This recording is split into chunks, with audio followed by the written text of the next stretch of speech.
بسم الله الرحمن الرحيم. يا أيها الذين آمنوا أوفوا بالعقود. أحلت لكم بهيمة الأنعام إلا ما يتلى عليكم غير محل الصيد وأنتم حرم، إن الله يحكم ما يريد. يا أيها الذين آمنوا لا تحلوا شعائر الله ولا الشهر الحرام ولا الهدي ولا القلائد ولا آمين البيت الحرام يبتغون فضلا من ربهم ورضوانا.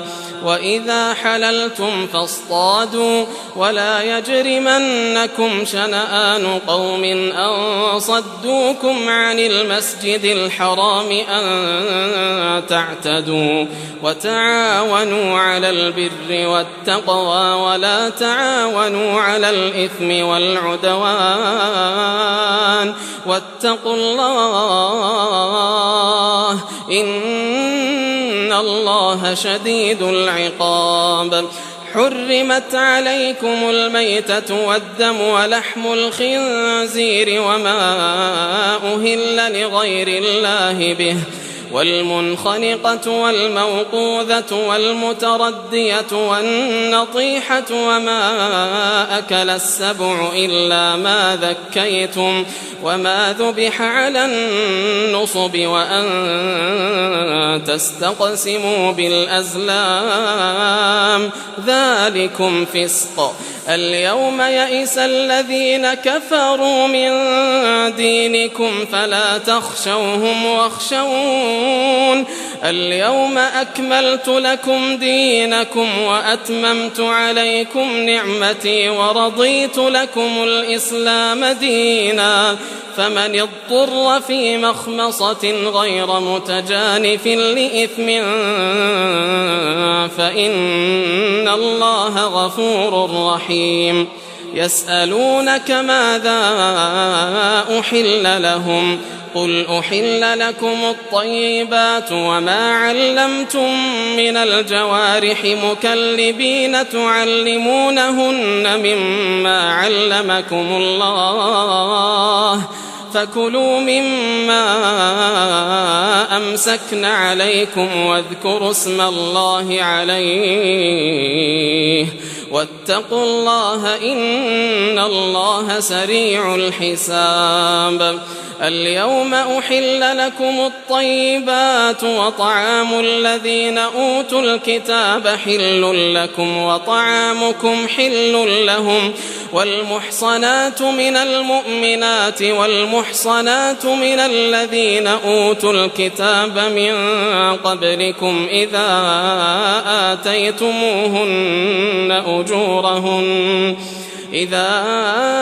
آتيتموهن أجورهن محصنين غير مسافحين ولا متخذي أخدان، ومن يكفر بالإيمان فقد حبط عمله وهو في الآخرة من الخاسرين. يا أيها الذين آمنوا إذا قمتم إلى الصلاة فاغسلوا وجوهكم وأيديكم إلى المرافق وامسحوا برؤوسكم وأرجلكم إلى الكعبين، وإن كنتم جنبا فاطهروا، وإن كنتم مرضى أو على سفر أو جاء أحد منكم من الغائط أو لامستم النساء فلم تجدوا ماء فتيمموا صعيدا طيبا فامسحوا بوجوهكم وأيديكم منه ما يريد الله ليجعل عليكم من حرج ولكن يريد ليطهركم وليتم نعمته عليكم لعلكم تشكرون واذكروا نعمة الله عليكم وميثاقه الذي واثقكم به إذ قلتم سمعنا وأطعنا واتقوا الله إن الله عليم بذات الصدور يا أيها الذين آمنوا كونوا قوامين لله شهداء بالقسط ولا يجرمنكم شنآن قوم على ألا تعدلوا اعدلوا هو أقرب للتقوى واتقوا الله إن الله خبير بما تعملون وعد الله الذين آمنوا وعملوا الصالحات لهم مغفرة وأجر عظيم والذين كفروا وكذبوا بآياتنا أولئك أصحاب الجحيم يا أيها الذين آمنوا اذكروا نعمة الله عليكم إذ هم قوم أن يبسطوا إليكم أيديهم فكف أيديهم عنكم واتقوا الله وعلى الله فليتوكل المؤمنون ولقد أخذ الله ميثاق بني إسرائيل وبعثنا منهم 12 نقيبا وقال الله إني معكم لئن أقمتم الصلاة وآتيتم الزكاة وآمنتم برسلي وعزرتموهم وأقرضتم الله قرضا حسنا لأكفرن عنكم سيئاتكم ولأدخلنكم جنات تجري من تحتها الأنهار فمن كفر بعد ذلك منكم فقد ضل سواء السبيل فبما نقضهم ميثاقهم لعناهم وجعلنا قلوبهم قاسية يحرفون الكلم عن مواضعه ونسوا حظا مما ذكروا به ولا تزال تطلع على خائنة منهم إلا قليلا منهم فاعف عنهم واصفح إن الله يحب المحسنين ومن الذين قالوا إنا نصارى أخذنا ميثاقهم فنسوا حظا مما ذكروا به فأغرينا بينهم العداوة والبغضاء إلى يوم القيامة وسوف ينبئهم الله بما كانوا يصنعون يا أهل الكتاب قد جاءكم رسولنا يبين لكم كثيرا مما كنتم تخفون من الكتاب ويعفو عن كثير قد جاءكم من الله نور وكتاب مبين يهدي به الله من اتبع رضوانه سبل السلام ويخرجهم من الظلمات إلى النور بإذنه ويهديهم إلى صراط مستقيم لقد كفر الذين قالوا إن الله هو المسيح ابن مريم قل فمن يملك من الله شيئا إن أراد أن يهلك المسيح ابن مريم وأمه ومن في الأرض جميعا ولله ملك السماوات والأرض وما بينهما يخلق ما يشاء والله على كل شيء قدير. وقالت اليهود والنصارى نحن أبناء الله وأحباؤه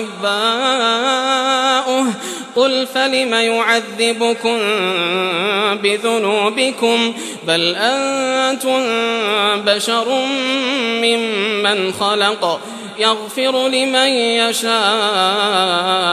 ويعذب من يشاء ولله ملك السماوات والأرض وما بينهما وإليه المصير. يا أهل الكتاب قد جاءكم رسولنا يبين لكم على فترة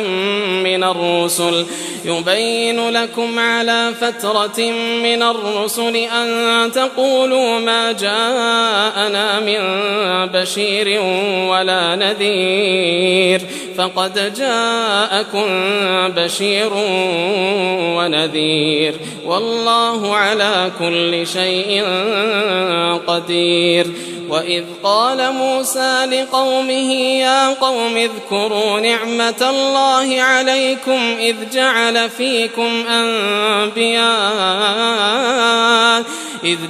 فيكم أنبياء وجعلكم ملوكا وآتاكم ما لم يؤت أحدا من العالمين. يا قوم ادخلوا الأرض المقدسة التي كتب الله لكم ولا ترتدوا على أدباركم فتنقلبوا خاسرين. قالوا يا موسى إن فيها قوما جبارين وإنا لن ندخلها حتى يخرجوا منها فإن يخرجوا منها فإنا داخلون. قال رجلان من الذين يخافون أنعم الله عليهم ادخلوا عليهم الباب فإذا دخلتموه فإنكم غالبون وعلى الله فتوكلوا إن كنتم مؤمنين. قالوا يا موسى إنا لن ندخلها أبدا ما داموا فيها فاذهب أنت وربك فقاتلا إنا هاهنا قاعدون. قال رب إني لا أملك إلا نفسي وأخي فافرق بيننا وبين القوم الفاسقين. قال فإنها محرمة عليهم 40 سنة يتيهون في الأرض فلا تأس على القوم الفاسقين. واتل عليهم نبأ ابني آدم بالحق إذ قربا قربانا فتقبل من أحدهما ولم يتقبل من الآخر قال لأقتلنك قال إنما يتقبل الله من المتقين. لئن بسطت إلي يدك لتقتلني ما أنا بباسط يدي إليك لأقتلك إني أخاف الله رب العالمين. إني أريد أن تبوء بإثمي وإثمك فتكون من أصحاب النار وذلك جزاء الظالمين. فطوعت له نفسه قتل أخيه فقتله فأصبح من الخاسرين. فبعث الله غرابا يبحث في الأرض ليريه كيف يواري سوءة أخيه قال يا ويلتى أعجزت أن أكون مثل هذا الغراب فأواري سوءة أخي فأصبح من النادمين. من أجل ذلك كتبنا على بني إسرائيل أنه من قتل نفسا بغير نفس أو فساد في الأرض فكأنما قتل الناس جميعا ومن أحياها فكأنما أحيا الناس جميعا. ولقد جاءتهم رسلنا بالبينات ثم إن كثيرا منهم بعد ذلك في الأرض لمسرفون. إنما جزاء الذين يحاربون الله ورسوله ويسعون في الأرض فسادا أن يقتلوا أو يصلبوا أو تقطع أيديهم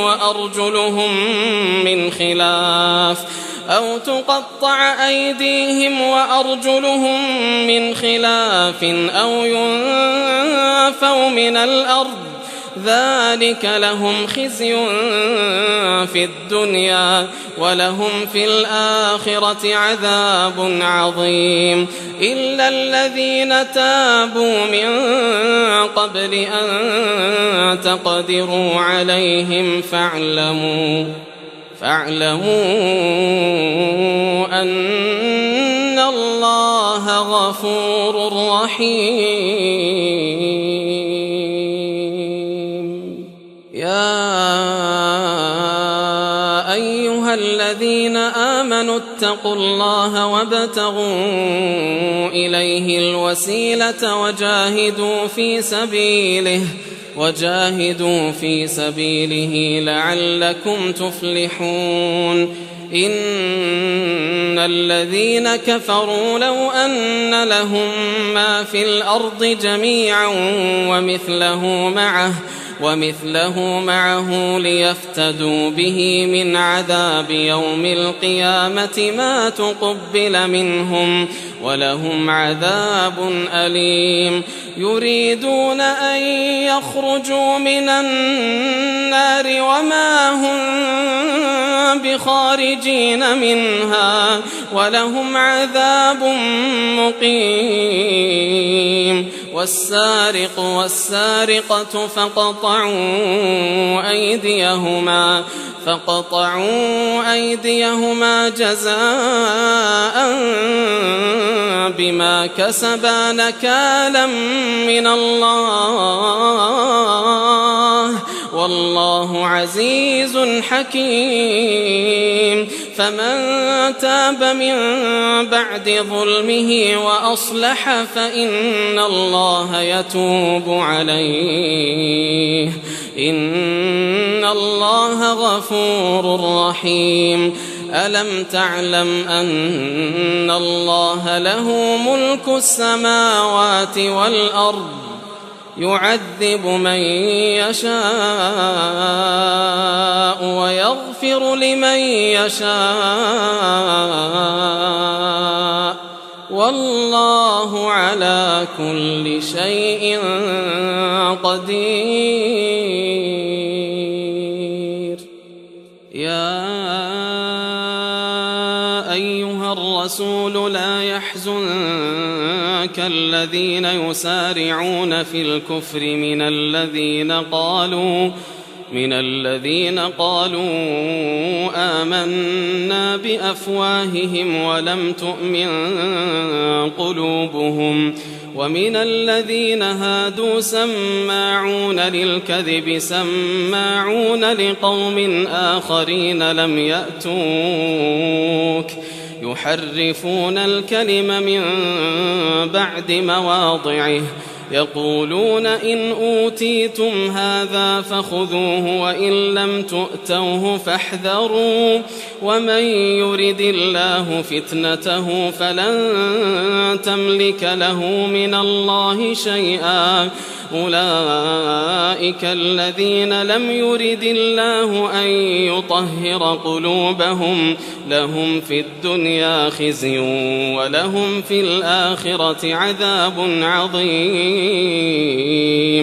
سماعون للكذب أكالون للسحت فإن جاءوك فاحكم بينهم أو أعرض عنهم وإن تعرض عنهم فلن يضروك شيئا وإن حكمت فاحكم بينهم بالقسط إن الله يحب المقسطين وكيف يحكمونك وعندهم التوراة فيها حكم الله ثم يتولون من بعد ذلك وما أولئك بالمؤمنين إنا أنزلنا التوراة فيها هدى ونور يحكم بها النبيون الذين أسلموا للذين هادوا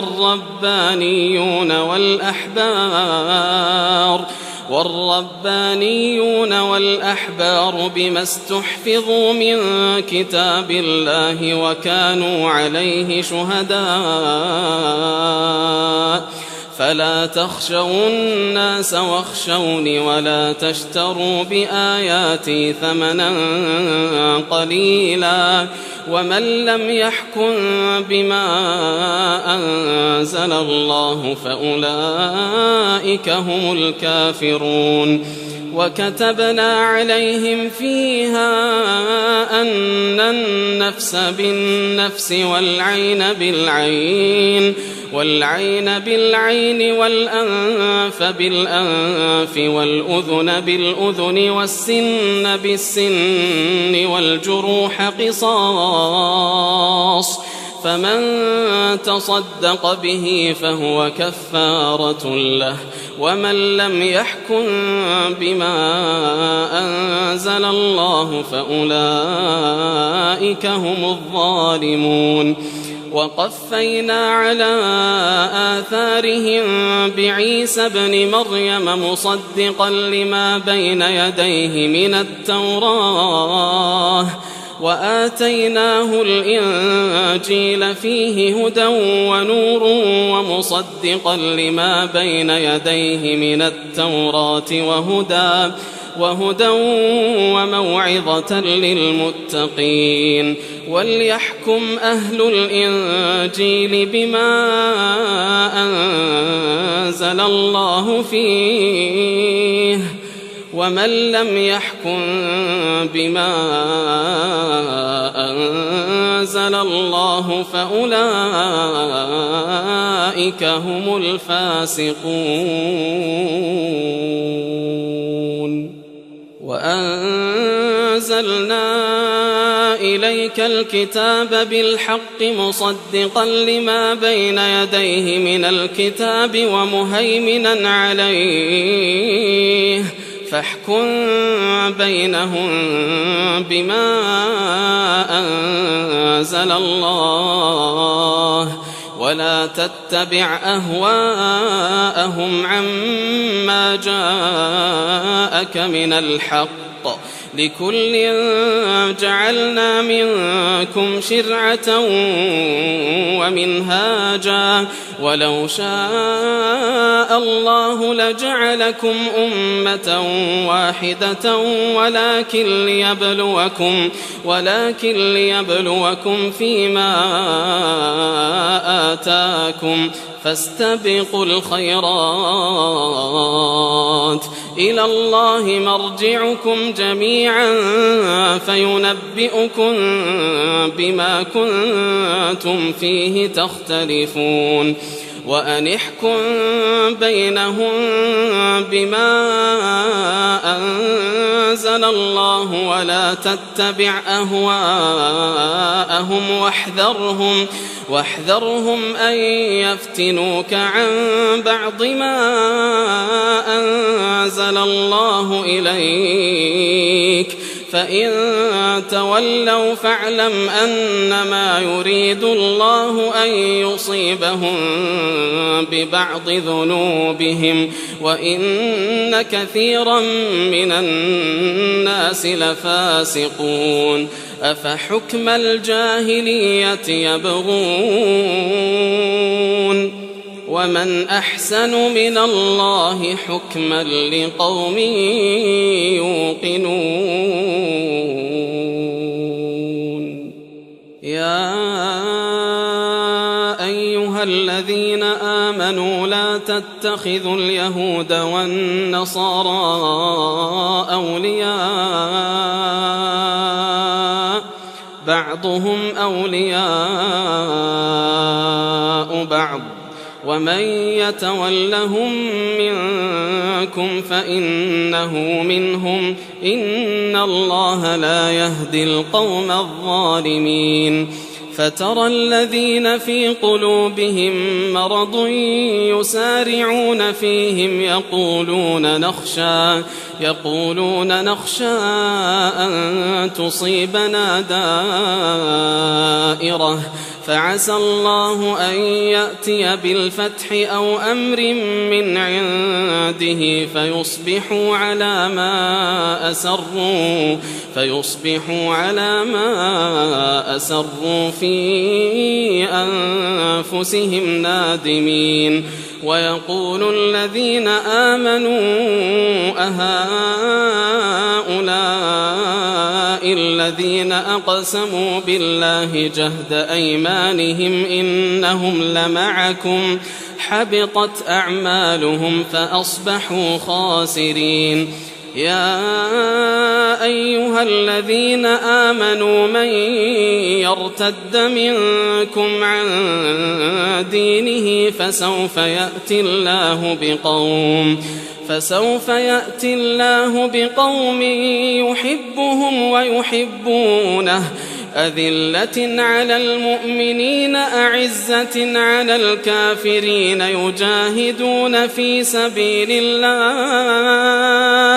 يجاهدون في سبيل الله ولا يخافون لومة لائم ذلك فضل الله يؤتيه من يشاء والله واسع عليم إنما وليكم الله ورسوله والذين آمنوا الذين يقيمون الصلاة ويؤتون الزكاة وهم راكعون ومن يتول الله ورسوله والذين آمنوا فإن حزب الله هم الغالبون يا أيها الذين آمنوا لا تتخذوا الذين اتخذوا دينكم هزوا ولعبا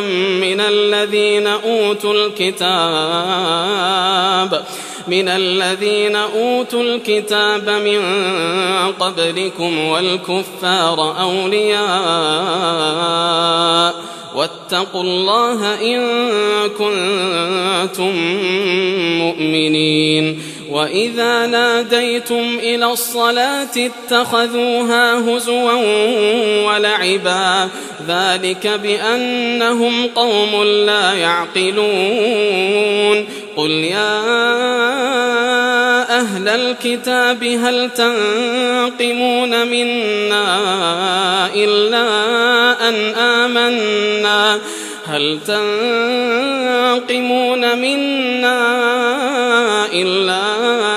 أن آمنا بالله وما أنزل إلينا وما أنزل من قبل وأن أكثركم فاسقون. قل هل أنبئكم بشر من ذلك مثوبة عند الله من لعنه الله وغضب عليه وجعل منهم القردة والخنازير وعبد الطاغوت أولئك شر مكانا وأضل عن سواء السبيل. وإذا جاءوكم قالوا آمنا وقد دخلوا بالكفر وهم قد خرجوا به والله أعلم بما كانوا يكتمون. وترى كثيرا منهم يسارعون في الإثم والعدوان وأكلهم السحت لبئس ما كانوا يعملون. لولا ينهاهم الربانيون والأحبار عن قولهم الإثم وأكلهم السحت لبئس ما كانوا يصنعون. وقالت اليهود يد الله مغلولة غلت أيديهم ولعنوا بما قالوا بل يداه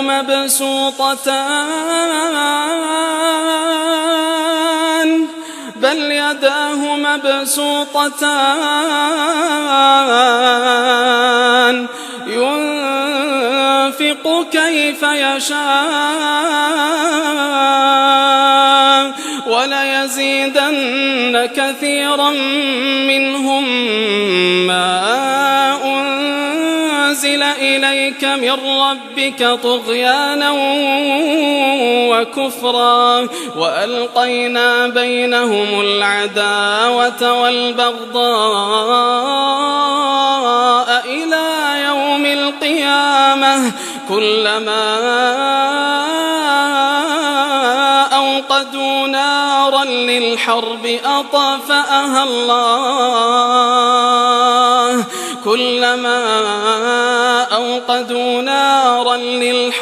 أطفأها الله ويسعون في الأرض فسادا والله لا يحب المفسدين. ولو أن أهل الكتاب آمنوا واتقوا لكفرنا عنهم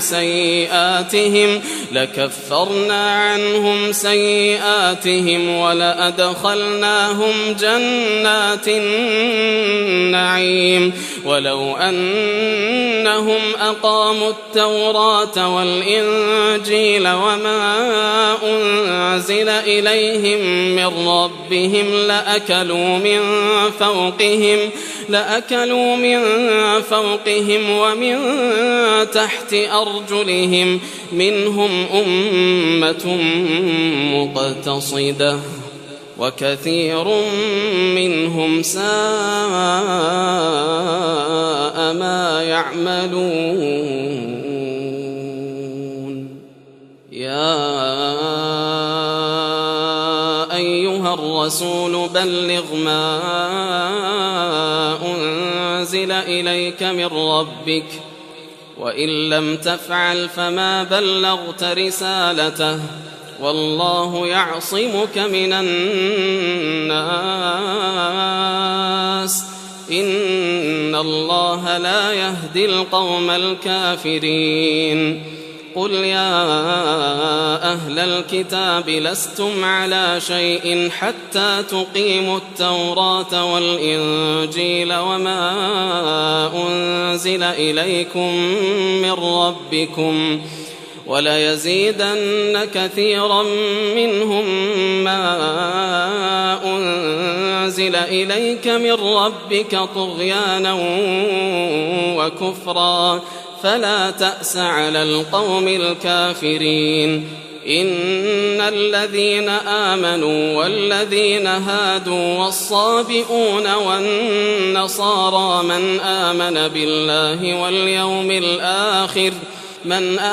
بالله واليوم الآخر وعمل صالحا فلا خوف عليهم ولا هم يحزنون.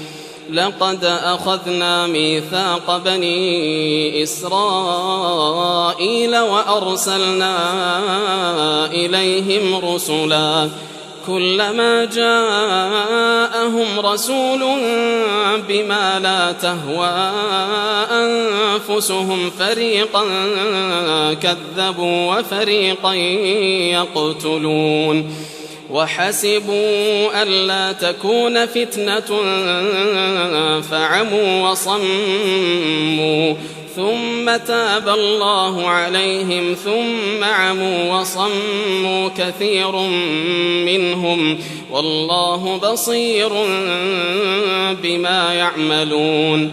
لقد كفر الذين قالوا إن الله هو المسيح ابن مريم وقال المسيح يا بني إسرائيل اعبدوا الله ربي وربكم إنه من يشرك بالله فقد حرم الله عليه الجنة ومأواه النار وما للظالمين من أنصار.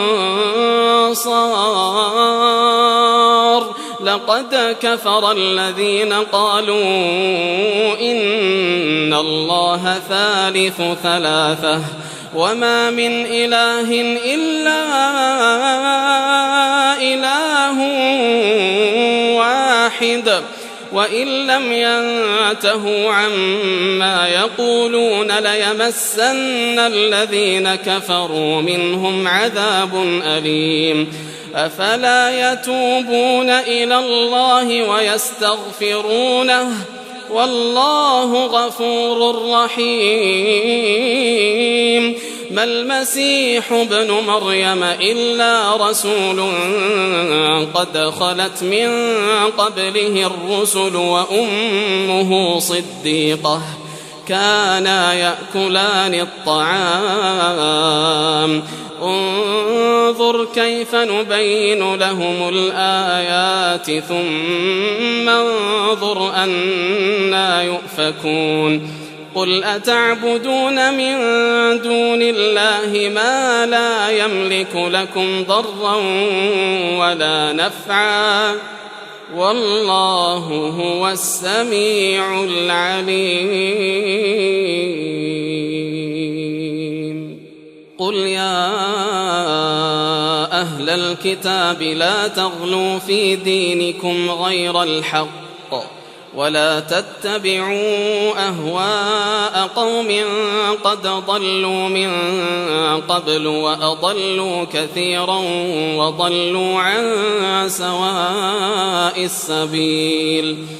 لعن الذين كفروا من بني إسرائيل على لسان داود وعيسى بن مريم ذلك بما عصوا وكانوا يعتدون. كانوا لا يتناهون عن منكر فعلوه لبئس ما كانوا يفعلون.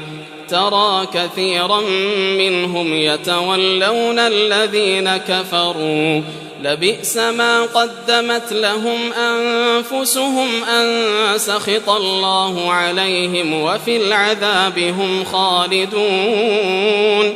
ولو كانوا يؤمنون بالله والنبي وما أنزل إليه ما اتخذوهم أولياء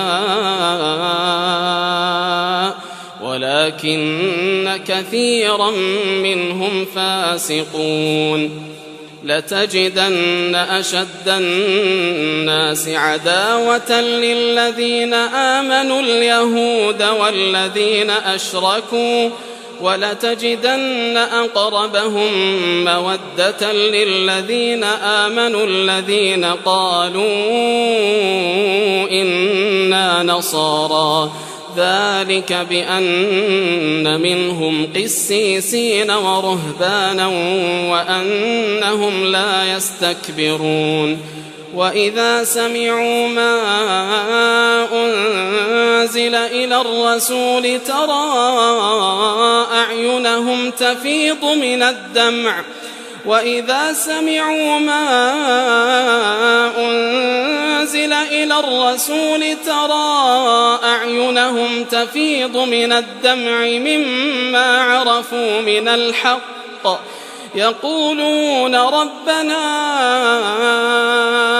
آمنا فاكتبنا مع الشاهدين وما لنا لا نؤمن بالله وما جاءنا من الحق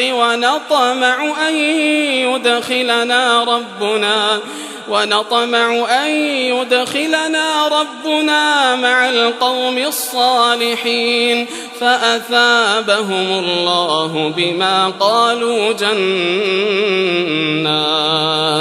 جنات تجري من تحتها الأنهار خالدين فيها وذلك جزاء المحسنين والذين كفروا وكذبوا بآياتنا أولئك أصحاب الجحيم يا أيها الذين آمنوا لا تحرموا طيبات ما أحل الله لكم ولا تعتدوا إن الله لا يحب المعتدين وكلوا مما رزقكم الله حلالا طيبا واتقوا الله الذي أنتم به مؤمنون لا يؤاخذكم الله باللغو في أيمانكم ولكن يؤاخذكم بما عقدتم الأيمان فكفارته إطعام 10 مساكين من أوسط ما تطعمون أهليكم أو كسوتهم أو تحرير رقبة فمن لم يجد فصيام 3 أيام ذلك كفارة أيمانكم إذا حلفتم واحفظوا أيمانكم كذلك يبين الله لكم آياته لعلكم تشكرون يا أيها الذين آمنوا إنما الخمر والميسر والأنصاب والأزلام رجس من عمل الشيطان فاجتنبوه لعلكم تفلحون إنما يريد الشيطان أن يوقع بينكم العداوة والبغضاء في الخمر والميسر ويصدكم عن ذكر الله وعن الصلاة فهل أنتم منتهون وأطيعوا الله وأطيعوا الرسول واحذروا فإن توليتم فاعلموا أنما على رسولنا البلاغ المبين ليس على الذين آمنوا وعملوا الصالحات جناح فيما طعموا إذا ما اتقوا وآمنوا وعملوا الصالحات إذا ما اتقوا وآمنوا وعملوا الصالحات ثم اتقوا وآمنوا ثم اتقوا وأحسنوا والله يحب المحسنين. يا أيها الذين آمنوا ليبلونكم الله بشيء من الصيد تناله أيديكم ورماحكم ليعلم الله من يخافه بالغيب فمن اعتدى بعد ذلك فله عذاب أليم. يا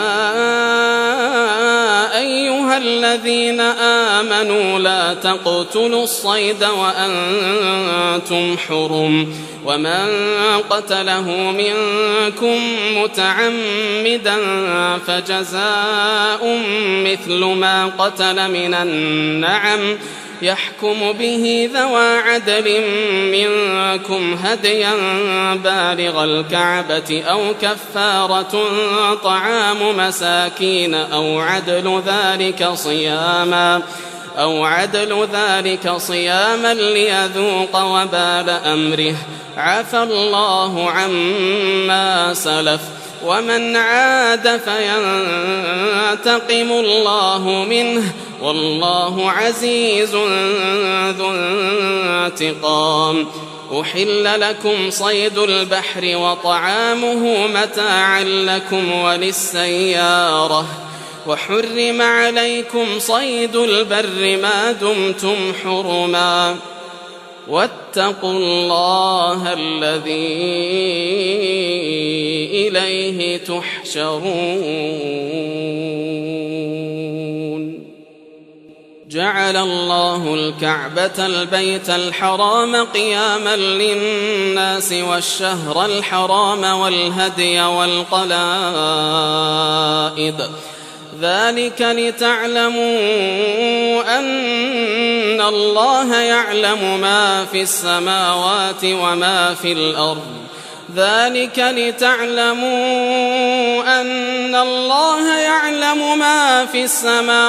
وما في الأرض وأن الله بكل شيء عليم. اعلموا أن الله شديد العقاب وأن الله غفور رحيم. ما على الرسول إلا البلاغ والله يعلم ما تبدون وما تكتمون. قل لا يستوي الخبيث والطيب ولو أعجبك كثرة الخبيث فاتقوا الله يا أولي الألباب لعلكم تفلحون. يا أيها الذين آمنوا لا تسألوا عن أشياء إن تبد لكم تسؤكم وإن تسألوا عنها حين ينزل القرآن تبد لكم عفى الله عنها والله غفور حليم. قد سألها قوم من قبلكم ثم أصبحوا بها كافرين. ما جعل الله من بحيرة ولا سائبة ولا وصيلة ولا حام ولكن الذين كفروا يفترون على الله الكذب وأكثرهم لا يعقلون. وإذا قيل لهم تعالوا إلى ما أنزل الله وإلى الرسول قالوا حسبنا ما وجدنا عليه آباءنا أولو كان آباؤهم لا يعلمون شيئا ولا يهتدون. يا أيها الذين آمنوا عليكم أنفسكم لا يضركم من ضل إذا اهتديتم إلى الله مرجعكم جميعا فينبئكم بما كنتم تعملون. يا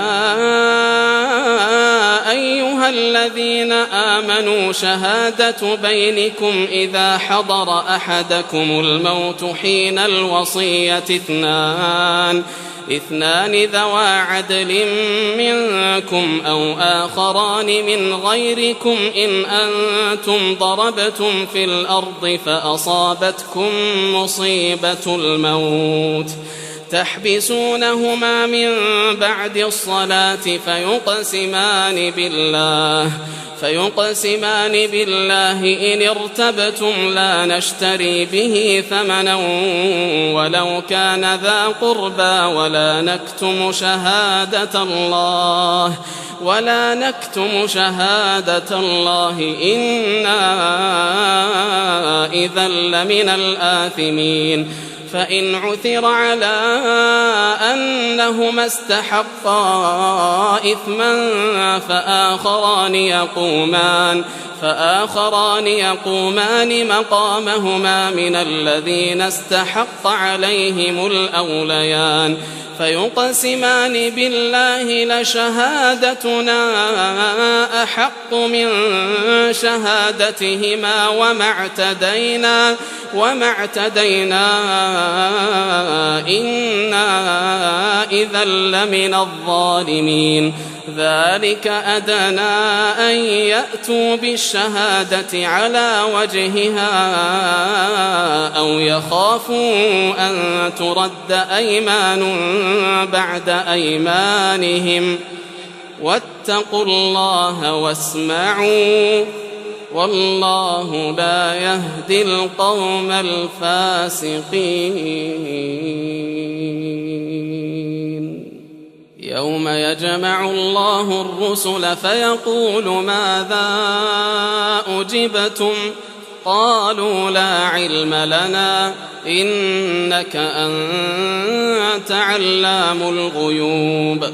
إذ قال الله يا عيسى ابن مريم اذكر نعمتي عليك وعلى والدتك إذ أيدتك بروح القدس تكلم الناس في المهد وكهلا وإذ علمتك الكتاب والحكمة والتوراة والإنجيل وإذ تخلق من الطين كهيئة الطير بإذني فتنفخ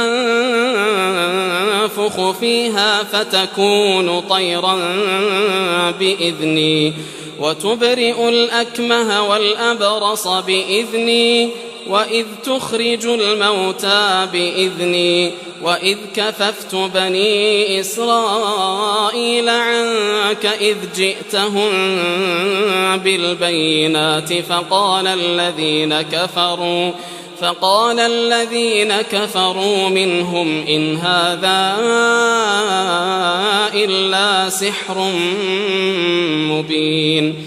وإذ أوحيت إلى الحواريين أن آمنوا بي وبرسولي قالوا آمنا واشهد بأننا مسلمون. إذ قال الحواريون يا عيسى ابن مريم هل يستطيع ربك أن ينزل علينا مائدة من السماء قال اتقوا الله إن كنتم مؤمنين. قالوا نريد أن نأكل منها وتطمئن قلوبنا ونعلم أن قد صدقتنا ونكون عليها من الشاهدين. قال عيسى ابن مريم اللهم ربنا أنزل علينا مائدة من السماء مائدة من السماء تكون لنا عيدا لأولنا وآخرنا وآية منك وارزقنا وأنت خير الرازقين. قال الله إني منزلها عليكم فمن يكفر بعد منكم فإني أعذبه عذابا لا أعذبه أحدا من العالمين. وإذ قال الله يا عيسى ابن مريم أأنت قلت للناس اتخذوني وأمي إلهين من دون الله قال سبحانك ما يكون لي أن أقول ما ليس لي بحق إن كنت قلته فقد علمته تعلم ما في نفسي ولا أعلم ما في نفسك إنك أنت علام الغيوب. ما قلت لهم إلا ما أمرتني به أن اعبدوا الله ربي وربكم وكنت عليهم شهيدا ما دمت فيهم فلما توفيتني كنت أنت الرقيب عليهم وأنت على كل شيء شهيد. إن تعذبهم فإنهم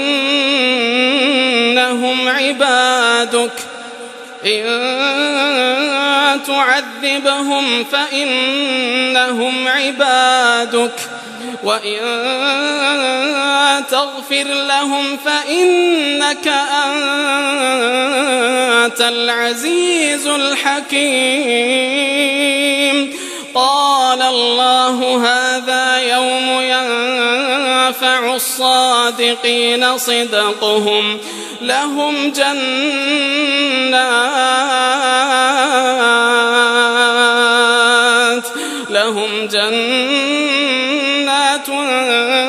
تجري من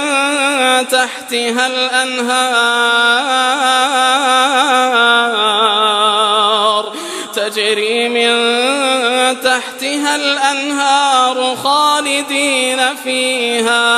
خالدين فيها أبدا رضي الله عنهم ورضوا عنه ذلك الفوز العظيم. لله ملك السماوات والأرض وما فيهن وهو على كل شيء قدير.